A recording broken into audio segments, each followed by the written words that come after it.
Assomption andro voadidy amasinina ho an'ny mpino katolika.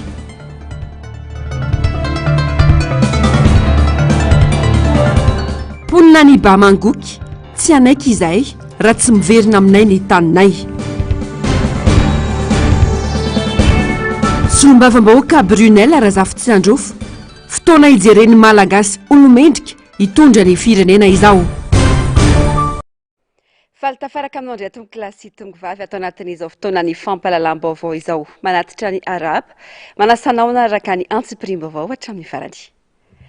Vaovaon'ny politika tongo bakivaky ka sady marary ny mamenatra io no azo ilazany ireny skandala sy fihetsika mamoetra nataon'ny taleny kabinetra ny fiadidina ny Repoblika tany ivelany ireny ho ny mpamakafaka raharam-pirenena Père Prospère Ratovomanana. Sarotra ihany koa ny inona ho izy fa tsy mahafantatra na inona mikasika io afera maloto nataony io ny fanjakana malagasy sy ny mpiara-miasa aminy. Fanadihadiana nataon'ny Zavandriamahefa sy Andry Rakotomalala. Afa-baraka indray ny firenena malagasy ary malaza ratsy eran'izao tontolo izao atao arian'ny fiparitahany ny vaovao momba ny tale kabinetra ny fiadidinan'ny Repoblika ny Madagasikara tany Angletera iny ho ny mpamakafaka raharam-pirenena Père Prospère Ratovomanana. Lafiny anankiray aloha ilay izy dia hoe tongo bakivaky sady marary mamenatra ho amin'ny firenena satria amin'ny zavatra ratsy no afantarana antsika indray eran-tany ary indrindra eo amin'ny présidence mihitsy izany no isehon'ilay izy. Ny zavatra mahavariana moa tonga dia ny esorin'ny présidence zany izy tsy ho nanany andraikitra otsony dia ny gouverneur ny région Analamanga koa moa zany dia ny teny hoe tsy sidiran'ny présidence izy iny. Ny zavatra mahavariana aloha dia le hoe handeha fotsiny ihany ve izy tsy mission officielle nefa le olona mpitrandraka dia ara-dalàna eto Madagasikara ary matosana andray fanapahan-kevitra ohatran'iny ny fanjakana Britanika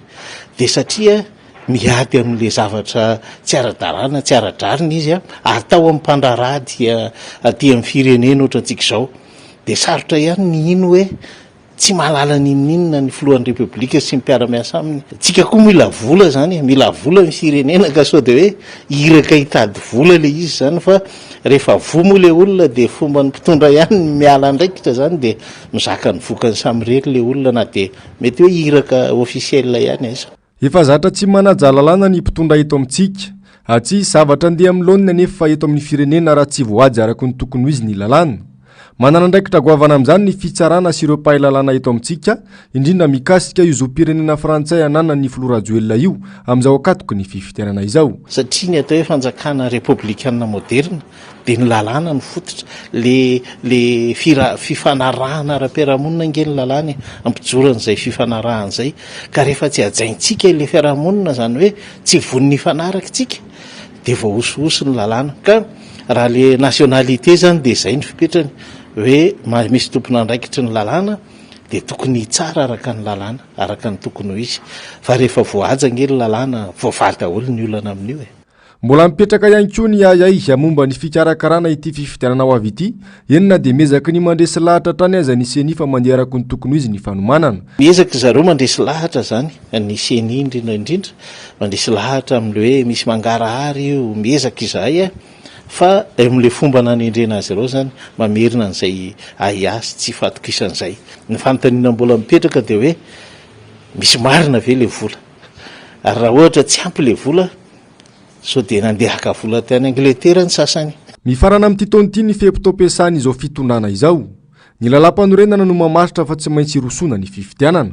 Fifitianana madio, mangarahara ary ekendretra no takiana ametrahana filaminana eto amin'ny firenena. Fotoana tokony ampisaina ny malagasy amin'ny hoavin'ny firenena sy ny taranany mandritra ny 5 taona manaraka ny zava-miseho eto amin'ny firenena ho ny solombavambahoaka voafidy tao ikongo raha ny resaka momba ny rarakolikoly mahavoasaringitra ny taleny kabinetra ny fiadidina ny Repoblika teo aloha. Nanamafy ity solombavambahoaka ity fa mila olona matotra sy tandalana no mitondra any Madagasikara. Germaine Menjanary sy Mathieu Prince no mitatitra izay vaovao izay. Raha ny vaovao dia ny 10 Aogositra 2024 tamin'ny 2:10 maraina no niainga tamin'ny zotra-piaramanidiny kompani Air France AF 537 iazony serana piaramanidina Charles de Gaulle ao Paris ny taleny kabinetra ny fiadidina ny Repoblika teo aloha. izay voasambotra tany Londres noho ny resaka kolikoly. Passeport fitondra mampitahiraka ilay miloko maitso nanan-kery nanomboka ny 2 ny volana Jona 2024 ka hatramin'ny 2 ny volana Jona 2024 no nampiasainy, ary isan'ireo mpandeha 320 tao amin'ny sidina io Ramatoa Romy Andrianarsoa. Ny alakamisy tolakandro no samborin'ny polisy avy amin'ny NCA tao Londres no resaka kolikoly ny tenany afa-baraka ny fireneny, hoy ny député Brunel Razafijandrofa. Manala baraka ny firenentsika ary manala baraka le tanindrazana iombonana satria dia voatontonona foana lay firenena. Ny zavatra azo ambara nefa sy lesina tsoana ao anatina toe-javatra ohatran'ireny dia tsotra hoe ampy angam'izay dia mba tokony iova fanao sy iova famindra amin'izay. Ny antony masy dia tsotra, maro ny malagasy indrindrindra fa mampiasa madinika amin'ny taraina amin'ny fitondrany ny vahiny izay mampiasa vola eto.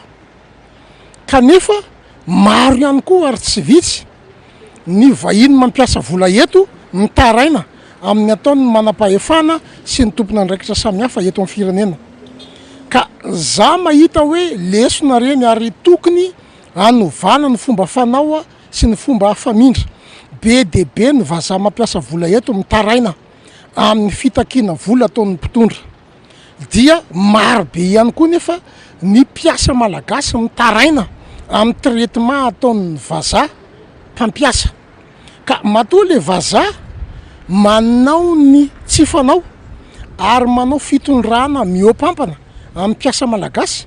dia misy zavatra atokisany ao. Dia ny inona fiarovan'ny mpitondra azy, maninona le mpitondra ny miaro azy manokana. Ka reny dia tranga zay niseho masoandro fa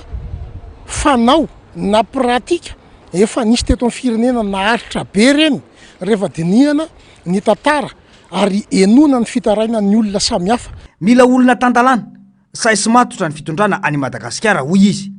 Afatra izay ny antefa mivantana tamin'ny vahoaka malagasy amin'izao fanomanana ny fifidianana izao. Mazava ho azy fa tsy maintsy ny mpitondra ny tompona andraikitra voalohany amin'ny fampiarana ny lalàna eto amin'ny firenena. Dikany mila mpitondra mahitsy, mila mpitondra marina, mila mpitondra vonona ampiatra ny lalàna dia manaraka ho azy ny rehetrarehetra. Fa raha ohatra ka mpitondra ny tsy manaraka lalàna dia mazava ho azy fa mikaviom-bio sy mibrioka misabaka daholo ny aty ambany rehetrarehetra. Flagrant délit de corruption no vesitra itazomana talen'ny kabinetra ny Repoblika teo aloha. Raha ny angom-baovao hatrany aza dia teo ampanaovana transaction no nahatratrarana azy. Mampametra mpanontaniana ireo mpanara-baovao ny hoe isoratra amin'iza ilay fahazahoan-dalana na ny lisansa rehefa tafavoaka teo.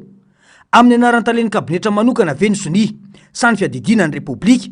Fotoana tokony hijeren'ny malagasy olomendrika hitondra ny firenena izao. Hoy hatrany ity solombavam-bahoaka ity.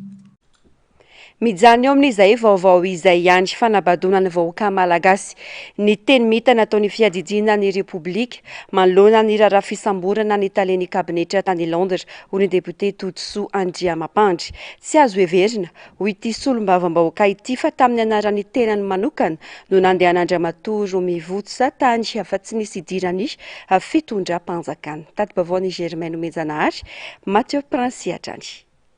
Tsy misy idiranay izay nataony tany, izay rafintinina ny valikafatry ny fitondram-panjakana ho an'ny talen'ny kabinetra n'izy ireo rehefa voasambotra noho ny resaka kolikoly tao Londres. Raha ny vaovao azo anefa dia passeport de service no nentin'io talen'ny kabinetra n'io tany ivelany ary teo ampivoriana izy no nisamborina. Mazava hoy ny solombavam-bahoaka Toutsoa Andriamapandry fa mamitahiraka izy matoa afaka nampiasa passeport maitso. Raha izy rery moa ny afa-baraka dia anazy fa tsaroa fa passeport diplomatique inge no entiny na dia se avadika aza hoe naka congé izy nefa ahoana passeport diplomatique no entiny tany ivelany, zany hoe iraka mihitsy izy zany, iraka ny fitondram-panjakana izy zany nalehan'ny tany ary nosamborina izy tany anaty fotoam-pivoriana, trano-pivoriana zany no nisy azy, zany hoe iraka manokana zany no nataony. Ny dikana zany dia misy kolokolo avoleta mihitsy zany ataon'ity fitondram-panjakana ity ary porofo mitoaka amin'ny tendany reny hoe io iraka manokana dia tratra ary le malagasy mihitsy le vahoaka malagasy le firenena mihitsy no afa-baraka amin'izao zavatra izao. hitasika fa resaka arenakebony tany le izy misy commission alaina ho an'ny mpitondra de zany ve mbola atao hoan'ny vahoaka efa fahadirenovana tahaka zao ny vahoaka de mbola voapirofo indray zany a fa tena hoe sady tsy mahay mitantana le fitondrana tsy mahay mijery ny lara-pahamehana no mbola zavatra mamafady kolokolo oatra zao zany a no atao ny sasa moa dia mitsinjaka sy kamampision zao anina rehetra hoe mano vakansary zay aro zay ny vahoaka eto tena hoe mitady isan'andro mitady sy arapaka efa manirana ny vahoaka reny zavatra eny dia fanaovana tsinitsinina ny vahoaka gao malagasy fotoana ijeren'ny malagasy ho aviny zao zava-misy izao ho iatrany ity solombavam-bahoaka ity ary io nge felaeranapa io e de gambo de sorona nareo la hoe tsy zay no naniraka anio a nefa izy menakavy any no miraitsykombakomba am'izao akolokolo zao ka reny zany dia enatra eny ary hita ny comité international eny a zany hoe nidikany eny dia tsy azo antoka itsony ity fitondrany ity na ny vahoaka tsy matoky azy ny firenanankambana tsy matoky azy tsony ka dia ny vahoaka zany zao no mandinika sy mijery ho avy ny fifidianana fantatsika hoe iza no nampandratsika iza no mihinana ny arenakebony tanytsika iza no natonga n'izao fantrana zao iza no natonga n'izao fahasaranana zao fa ny mpitondra daholo natonga n'izao no tsy fahaiza mitantana sy noho ny fangalarana sy ny kolikoly mahatonga atsika ohatra zao de mbola ndraiky an'izany avy atsika ry vahoaka ka tonga zao ny fotoana tokony hijorotsika amin'izay amin'ny fahamarinana ary zay rehetra zay nangalatra zay nanodina ny volam-panjakana ny renakebony tany dia tsy tokony havitany esorina fotsiny fa tokony ho sazina mafy ary tsy izy rery io a misy réseau ireny tsy olona rainga no ikamanao misy réseau maromaro eo de tokony fantarina daholo hoe izy avy ny taombadiky reny ampy zay raha ny vaovao atranjy dia efa ela no nandeha taty Madagasikara io karazana adivarotra io nitorono izany ity orinasa ity ka nanaovany NCA velam-pandrika tany Londres satria tsy afaka nosamborina teto Madagasikara ka izao tratra tany Londres izao miamanjaka ny barofo eto Madagasikara tsy manome ohatra tsara ho an'ny malagasy ny mpitondra atahorana hiteraka ady lany toetra raha misy amin'izao fotoana izao ho ny mpandinika raharam-pirenena ary lala ranjatoery fa nadadiny eo amin'ny sary sy rindran-tsary ny Mathieu Princy mianjana ny toedra ara-politika eto Madagasikara amin'izao fotoana izao atahorana ny mety hisian'ny fifandonana ara-politika ka hiteraka krizy vaovao indray mivoana ny fotom-pisainan'ny malagasy noho izay rivotra voizin'ny mpanao politika izay manjaka ny herisetra sy ny tsy fandriam-pahalema ny seroa manampitrotraka ny fanaparam-pahefana ataon'ny mpitondra ka lasa miteraka ohatra ratsy ho an'ny fiarahamonina. Ny fitondram-panjakana misy zavatra maro tsy voafehiny eo amin'ny fitantanana ny fiainam-bahoaka amin'ny lafiny mahampitondra fanjakana azy zay natao amahaolana be dia be ny zavatra mampikorotana ny olona be dia be ny zavatra manafitohina ny olona be dia be ny zavatra manelingelina ny fiainana andavanandro ny olona ary iankina ny asa fiariny sy ny fivelomany mihitsy voatohitohina ary mahatonga fisainana miopefy izany zavatra zany eo amin'ny fiarahamonina andavanandro eny anivon'ny fokotany sy ny siseny raha matsikaritra ianao zao dia lasa tsy tohinina mihitsy ny olona lasa manana toetra baroforofo tsy tandalana sy ny tahaka an'izany satria zay no endrika hitany aseho amin'ny tompona andraiki-mpanjakana amina toerana samihafa amina endrika samihafa hoe rehefa manana fahefana ianao dia afaka manao zay tianao atao. Olana mipetraka ny tsy fisian'ny fanabeazana ataon'ny antoko politika ho an'ny olom-pirenena lasa takalo sisa ny safidy eto Madagasikara potika ny tena demokrasia izay dradradradraina ho iatran'ny fanazavana. Raha ny amin'izao fotoana izao zany rondra nijeresika tao anatin'izay 10 taona faraparan'izay dia tsy tena mandeha amin'izany loatra ilay fanaovana fifidianana na politika eto amintsika fa miainga foana amin'ny fanambatambazana amin'ny fifidianana ny vato mifidy amin'ny alatra isan-karazany alabato zany ka izany zavatra zany ve dia faritantsika hoe tena demokrasia mandeha ny fampiasana ny hainao manjery isan-karazany tena hoe totofana mihitsy ny olona hoe ity aseho zao aseho itsy fa eo natrehan'lay fantran'ny olona eo natrehan'ilay fahasairanany amin'ny fitadiavana ny hanika hoanina dia azo antoka anie fa tsy de raharahin'ny olona loatra ireny zavatra ireny, fampanofisana olona fotsiny fa tsy tena misy rafitra mazava mitondrana ny raharaha. Manana andraikitra lehibe amin'ny fiarovana ny safidin'ny olom-pirenena, tsy tokony ho atao fitaovana hitadiavan-tseza intsony fa olom-pirenena mitsinjo ny ampito sy ny hoavin'ny taranaka ao aoriana. Mazavany avy amin'ny antoko federalista hoy ny manam-boninahitra misotro ronono ny jeneraly Ferdinand Razakarimanana malagasy tsy mizaka fa tsy ny zom-pirenena malagasy ihany no tokony ho afaka mirotsaka ho fidiana. Manana anjara araka izany olom-pirenena rehetra amin'ny fanarenana ny firenena ka tsy anaiky entin'olona mizaka zom-pirenena hafa. Afitra Sondrabe, Mathieu Presi Atrany. Manana anjara amin'ny fanarenana ny Madagasikara ny mponina rehetra atao aminy. Tsy tokony hitaza-potsiny manoloana ny toedrarà fa samy ampandroso ny faritra misy azy avy. Andraikitry ny tsirairay ihany koa ny mamelo maso ny ambopony hijoro sy aneho ny maha izy azy ary tsy anaiky lembena manoloana ny vahiny. Maro ny malagasy no ny anaratanan-dafy ary verina eto Madagasikara mba ahafahany mamerina ny zavatra ny anton'ny malagasy. Inareo zay mianatra teto Madagasikara ihany koa dia mananjara brika eo amin'ny faritany misy anareo tsy raha avy dia rariny sy hitsiny raha ohatra isika mitaky ny andraisantsika ny andraiky isika eto amin'ny firenena misy atsika. Ary zay le hoe Madagasikara ho an'ny malagasy fa tsy hoe akory vazaha frantsay no ndeha hitantana ny firenena. Tokony mizaka ny safidy nataony Andry Rajoelina manoloana ny fizakan'ny zom-pirenena frantsay hoy ity manam-boninahitra misotro ronono ity. Tsy misy afa-tsy ny malagasy ihany no tokony hitondra ny firenena. Tsy misy afa-tsy ny malagasy irery ihany no mahafantatra ny inona ny mampijaly malagasy sy mampandroso malagasy. Ny filazana ange hoe raha mikorina ao anatin'ny tena na za volotona anandratanan-dafy fa za tsy nangataka ho frantsay mihitsy fa ny mody aty Madagasikara namakahako. Fa ianao rehefa mangataka ho frantsay ianao de raiso ny andraikitrao. Ary ny anay federaliste de mazava tsara ny ao anatin'ny iny ty lalàna fototra zay atolotra hoe tsy mahazo milatsaka hovidina eto Madagasikara afa-tsy ny mizaka ary tsy mizaka afa-tsy mahamalagasy azy. Mitodika any amin'ny fitsarana avy momba ny lalam-panorenana avokoa ankehitriny ny sainy rehetra amin'ny ofisehon'ny fifidianana ho avy. Miandry ny didim-pitsarana mikasika ny fitorinan Rajoelina ihany koa ny olom-pirenena noho ny famadihana tanindrazana nataony. Vaovaon'ny sosialy sehatra maro no tena mampitaraina ny mponina eto Madagasikara amin'izao fotoana izao. Raha ny fanadihadiana natao kosa ny lafiny tsy fandriampahalemana sy ny lalana no tena mampandohalika ny fitadiavan'ny mponina. Jessica Miray, Andrira Kotomalala. Saika isan'andro no hainona tsy fandriampahalemana eto Madagasikara amin'izao fotoana izao.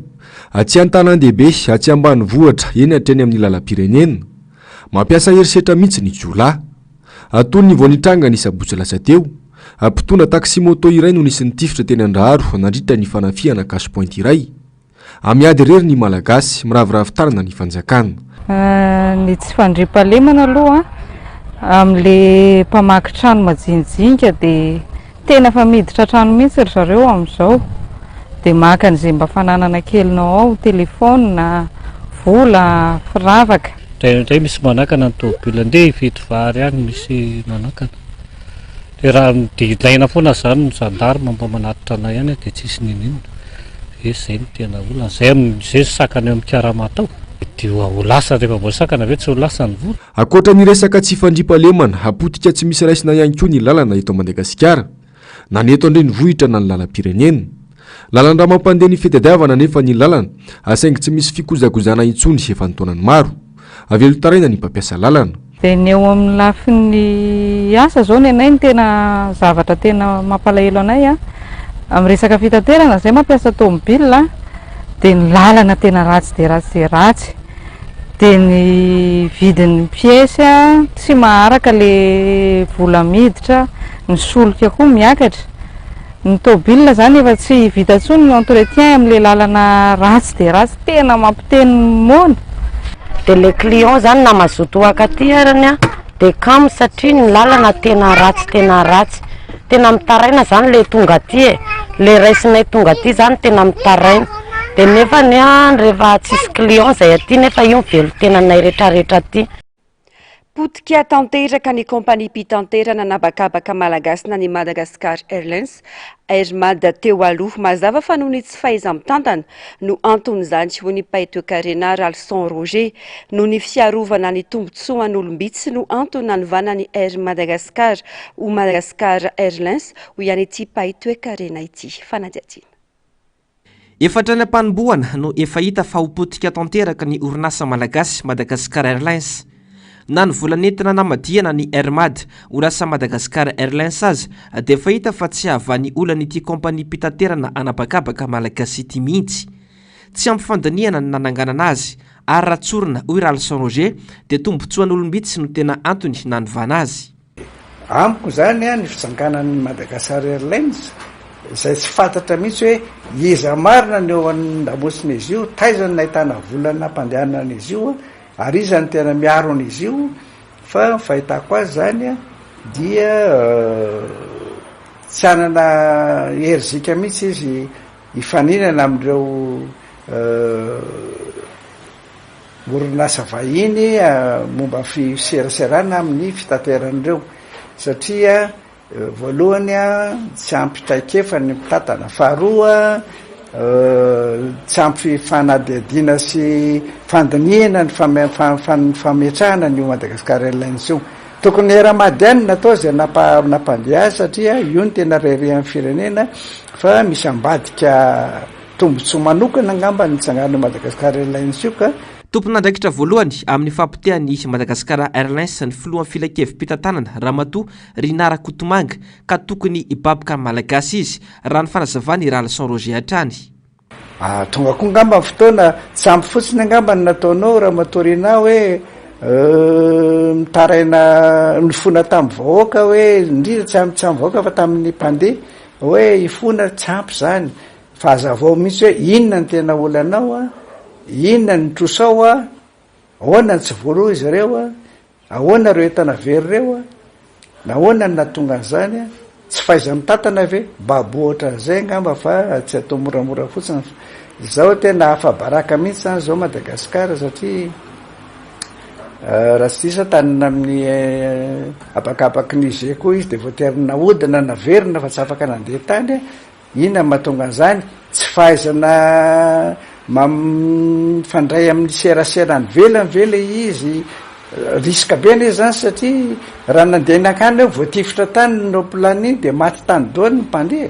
zany zavatra tsy faiza mitantana daholo zany amiko hoe afa-baraka tanteraka ny malagasy tamin'ity raharaha Madagascar Airlines say ity no nahitana izany hoe entan'olona very izany tsy navelany tompon'andraikitra tao Niger isidina ny abakabany raha nikasa iazo any Frantsiny ny fiaramanidiny Madagascar Airlines. Fantatra ihany koa amin'izao fotoana izao fa mbola misy ireo mpiasan'ny Airmad teo aloha tsy manaiky ifindra ao anatin'ny Madagascar Airlines no iarany tsindra azolena ka andrasana ny toyin'ity vaovao ity. Vaovao manodidina ny fitaterana izay ihany tsy tontosa androany indray ny fisokafan'ny projet train urbain mampitohy ny Soarano sy Fiamboimanambola raha tokony ho tamin'ity talata 15 aogositra ity no nisantaran'izany raha ny fampahafantarana hatrany ambolohany. Nisy ireo olona tonga teny Soarano androany niverimaina noto fotsiny diso fanantenana tamin'ny ora farany raha ny tamin'ireo tompiantsonana na station andalovany dia saika mbola anatin'ny fanamboarana avokoa toy ny Soarano, Sonerana ary Morinakona. Ny loharanom-baovao trano nahafantarana fa amin'ny alakamisy ho avy izao indray no hisokatra amin'ny fomba ofisialy ny dia Tsaivina 12 kilometatra no halavirany fitaterana miainga eo Soarano ka hatrany Morinakona amin'ny ity tetikasa train urbain ity valo ireo fiantsonana olalovana, 4 amin'ireo fiantsonana lehibe na station, 4 kosa fiantsonana madinika na ny sous-station. Lafim-baovao hafa tanteraka difitry ny fantrana ny vahoaka malagasy ankehitriny ny fanjakana Tozary Vilinsaona ka malaza tsy hinanana, ny vidim-piainana midangana, ny sakafo manahirana, ny asa tsy misy valala voatango tanteraka ny vahoaka malagasy ankehitriny raha ny angom-baovao nataony Germain Menjanary sy Mathieu Princy teny rehetra teny. Asa tsy misy, vidim-piainana tsy mitsahatra midangana, ny tsy fandriam-pahalemana manjaka. Santiona tamin'ny fitarainana amin'ny fiatrena ny fiainan'ny vahoaka malagasy ankehitriny andavanandro ny izany. Zara raha mahalafo, kanefa manampitrotraka ny fitsoahana ireo polisy kominaly rehefa eny ambony trottoara mba sisa malalaka azo ivarotana. Fa maninona moa za tsisy tsenako zao na midinaiko. mampalahelo be zao na midina eny zaoko malafo fa kely amin'ny telo vao miakatra ety amin'ny 12 tsy azo ivarotana ety satria tsy azo ivarotana anazy amin'le amin'ny fivondronana dia amin'ny 12 vao mahazo mivarotra amin'ny 2 ianao vao mivarotra dia mba manambomboatra ny any an-trano aloha zany ianao dia mba miakatra mivarotra ianao raha te hihinana mivady aman-drana koa sy ny akonanao mivarotra ianao aloha maraina amin'ny 7 asoriny dia amin'ny 3 maraina ianao mivarotra dia miala amin'ny 7 dia amin'ny 12 ndray amin'ny 12 ndray ianao miakatra eto dia izao zany tsisy mpanalatsony aloha hatreto parena mampiditra fitaovana ny olona dia izay manazy mety izay ny mampitsikisika le karana maraina ve zany tsy mbola nahita client mihitsy zio hatranaraina ve vao vola 7 arivo zao no asika hatranaraina zany daholo andaminana zany ohatra masana le ao atokantrano ve mety zay zavatra zay resaka hanina sy ohatraohatra zay tsy ho vita sécurité dia kandra ety sy dia misy ety nefa ve nareo taloha mba nahita kandra ihany misy taloha misy kandra misy zay taloha ka nanana kandra misy zay taloha dia hatramaraina ve tsy mbola nahita kandra mihitsy kosa aloha mahita fa kely tsy mahita zany fa kely mbe sakafo fotsiny dia vita sakafo fotsiny dia vita fa tsy mba misy aprime ohatrohatry zany tsy le fainany efa hoe miakatra midina be zany ny fainan'ny vahoaka e jalo vahoaka le madinika e manampitrotraka io fahasahiranana io ny fanomanana ny fidiran'ny mpianatra ho an'ity renim-pianakaviana ity zao 3 ny zanany tokony hianatra saingy tsy mbola misy navitana fisoratana anarana hatramin'izao noho ny tsy fisim-bola azahoana manefa izany mila vola aloha na ny EPP am-panjakana aza hoy ny fanazavany zao na ny droit mpianatra ary mbola tsy misy anankitelo mbola tsisy vita telo asekolim-panjakana ny EPP ay misy tompoko ny zaza le fa mianatra ao 5,000 alina dia le mbola voahiditra dia 3 alina ny tsapa dia aleo ny fomba fitondrana sy tsy firarahina ny vahoaka malagasy ankehitriny tovoky ny fahatapahan-jiro empaky ny tsy fisian-drano disaky ny tsy fandriam-pahalemana sy ny tsy fanananasa mbola tsy miravina hatramin'izao ny olana misy eo amin'ireo tantsaha sy ireo olona mikasa aka sy zarany tany eo amin'ny lemaky Bamangoky tonga aty andrenivohitra mampita ny fitarainany tamin'ny mpanao gazety Androany ireo solotena niponina avy any an-toerana satria toa mijanona ho antso anefitra ny fitarainana natao hatramin'izay hoy izy ireo Zavandriamahefa Andrira Kotomalala atsiaraka ny fanarahana trany amboalohany na tsy ary voafitaka tanteraka izahay tamin'ny fikitiany manam-pahefana ny lemaky Bamangoky hoy ireo mponina nanajarany tany efa ntaonany maro ka ny fanarahana tamin'ny voalohany dia hoe averina amin'ny tompony io tany io rehefa vita tanteraka ny fanajariana noho ny ato afara amin'izao fotoana zao toa tonga dia olon-kafa no misitraka an'ilay tany izarana ny tany dia ireo lay nividy sy ireo lay piray petsapetsa amin'ny ireo manam-pahefana hatrany ifotony ka hatrany aty ambony dia malahelo ny vahoaka zay tompo toerana nanamainty molaly sady monina raha teo amin'io faritra io fa toa tsy manana na ray arara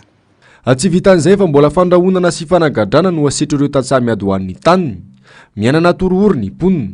olona valatra eto no fantatra fa nogadraina raha ny fantatra efa nisy ny fangatahana famoahana azy ireo nataon'ny mponina saingy tsy nisy vokany izany mandrakany hoany tonga teo amin'ny gouvernoran'ny faritra ny tenanay nitaraina hoe mba avoay ireo olona valolahy gadra reo satria tsy nangalatra reo fa mijorony marina amin'ny taniny eny ary hoy gouverneur fa hojerena ny momba izany mba ataovy zay mahaingana an'izany andriamatao gouverneur eka hoy ny faharoany dia ny hoe jereo le zaratany ataonareo fa zaravila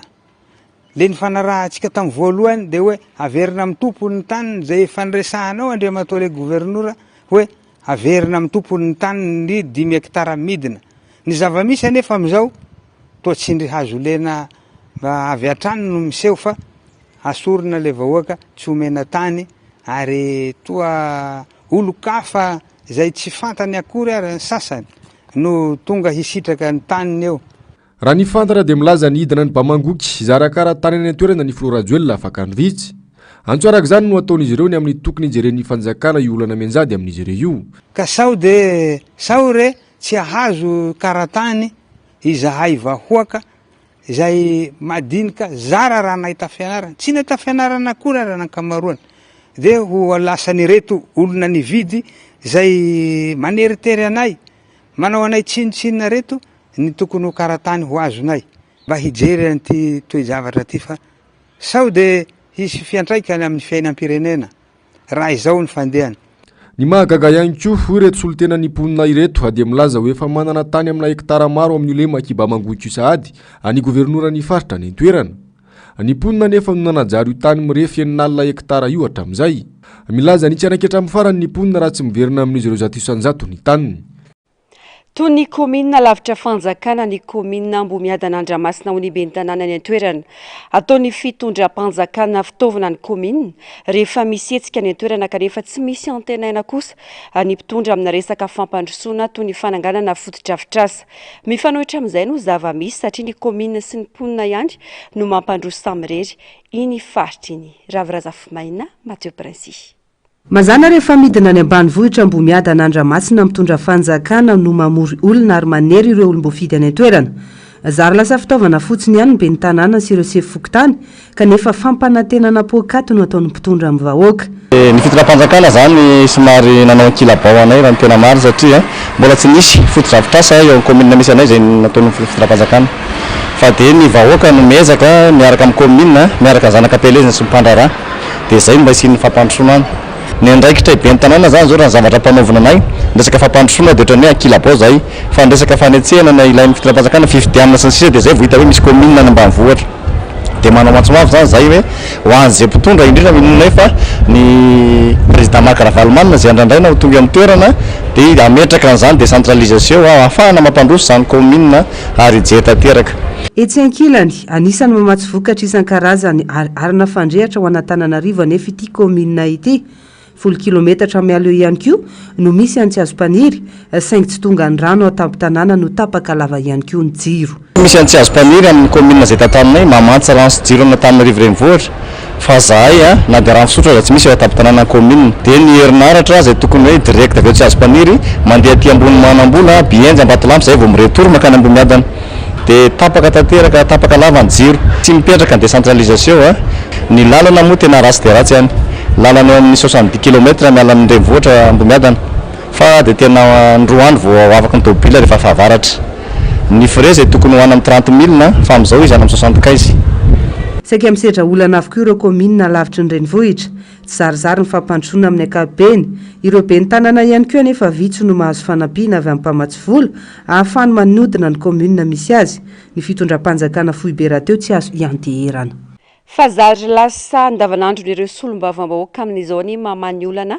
eny ifotony tsy mijanona ho mpanao lalàna intsony député fa lasa mpanatanteraka tsy azo tazany-potsy ny fahoriana mahazo ny pray-tandrazana kanefa ny mpanatanteraka no tsy mahavita ny asany Germaine Mejanary Mathieu Prince no mitatitra ny vaovao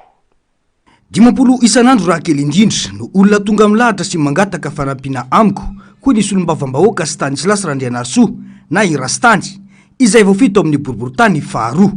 sakafo hoanina isan'andro fitsaboana ireo no tena azahoana fitarainana betsaka indrindra ankoatra ny fampidirana mpianatra ny olona tsy te halala fa tonga dia direct ao amin'ilay solombavam-bahoaka mpanao lalàna ny olona noho n'ilay fahatrany ny antony dia ity tena raha vao tonga anao na any amin'ny bureau na any an-trano fa raha ka misy angedambo an'izareo voanamiko efa tsy latsaka ny olona 10 isan'andro ao no mitaraina ny zavatra rehetrarehetra ny zanakay misy telo efatra ndray farilasa isam-pianarana tsisy ekolazy ianao nangatahany ekolazy dy izy raha aloko angely ray volana vita nefa manaraka eo aiza ary raha fa misy olona fa zato ariva aiza tsony nafitariko azy marary aloha dia tsisy hevitra tsony ary le olona tena misy marary mitondra olona inona mozy teo certificat médical avy any amin'ny dokotera le olona nefa mba tsy fidiny azy nandena fa voahiraka izy hoe voatery ary ny olona ny afatarana azy soa fa tena hoe tsy mila hoe mihina vary mbo isakafo fa tena fitazomanaina sisa fa mampalahelo ka tena zay nataoko anao tena latsaka ary mahafinaritra agny amin'ny programma ny présidentsika hoe zay raha tonga amin'ny fitondrana tsy ny tarina tena ny olona le vahoaka hoaniny aloha natao voalohany marina zany mampalahelo zao teo mbo miatra teo zany tena nijerena mbona mankely tao hoe député mbo jereo akizy mandoa rano tsisy sakafo amin'ny maraina fa tonga de mandoa de tsy salama tsy mahavita ny asa antsony mahato azy eto atsika mianakavy no mifahatrany no tsisy tena mahantra loatra mahantra tena mahantra fa mampalahelo mahantra ny vahoaka noho ny ataony mpitondra tsy misy fahaiza mitantana ka miteraka olana ho an'ny sosialim-bahoaka tsy misy ihany koa ny famoronana asa ho an'ny vahoaka tady asa aminao izy na asa kely raha tonga de ataony fa le programme mpanjakana mihitsy ny amin'ny mpanatanteraka mihitsy ny tena tsy ao tsy zéro tsy ao mihitsy ny ary raha ny tena jenena Madagasikara tsika midadasika tokony atsika namaka matsy vary sakafo eran'ny Afrika raha vitatsika nefa de tsy haitsika mitrandraka amin'izany fitondrana tsy any amin'ny zavatra tena ilana hoe tena famokarana ny tokony atao aloha amin'izao rehetra izy fa any amin'ny zavatra lara-pahamena zavatra hafa nataony ino nataony teleferika tsisy idirana zavatra tena religieux zavatra terrain manara-penitra zavatra mivoana mivoaka tsy mahagaga atsika raha vao maika nona ary ho fato atsika raha ohatra ka tena tsy mitandrina ary tsy mahay mijery ny zavatra tokony atao manakaiky ny fifidianana mila mahay misafidy ny malagasy hoy ity solombavam-bahoaka ity tokony hofoanana tanteraka ny fomba fisainana fa tsy misy idirany kapoaka sy ny fiainana andavanandro ny politika ataony mpitondra no mampahantra ny malagasy amin'izao hoy hatrany ity député ity vaovaon'ny finoana andro manandanja ho an'ny mpino katolika ny Assomption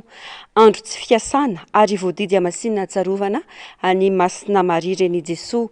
raha iampana ireo amin'ny fiangonana katolika androany ho tafaresaka tamin'ny mpanao gazety ny MBS nampafantatra misimisy kokoa ny makasika natao hoe Assomption feto an'ny mpino katolika sy ny orthodoxa ny andro androany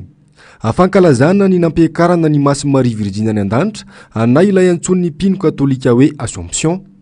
izany hoe andro natokana najana ilay renin'ny Jesoa Kristy izay niakatra velona tany an-danitra ihany koa dia satria tany amboalohany ny 4e siècle tany mihitsy ny église orthodoxe tatsinanana dia efa nankalaza ny fety io fotom-pampianaran'ny fiangonana izy io fotom-pinoan'ny kristiana katolika izany hoe toan'ny Masina Maria ilay reny n'Andriamanitra ny fidiny hitondra ny zanany hamonjy an'izao tontolo izao dia izy koa no misantatra voalohany miombona amin'io zanany io lay endrika le hoe fitsanganako velona Masina Maria zany no santatry ny olombelona mety maty mety lo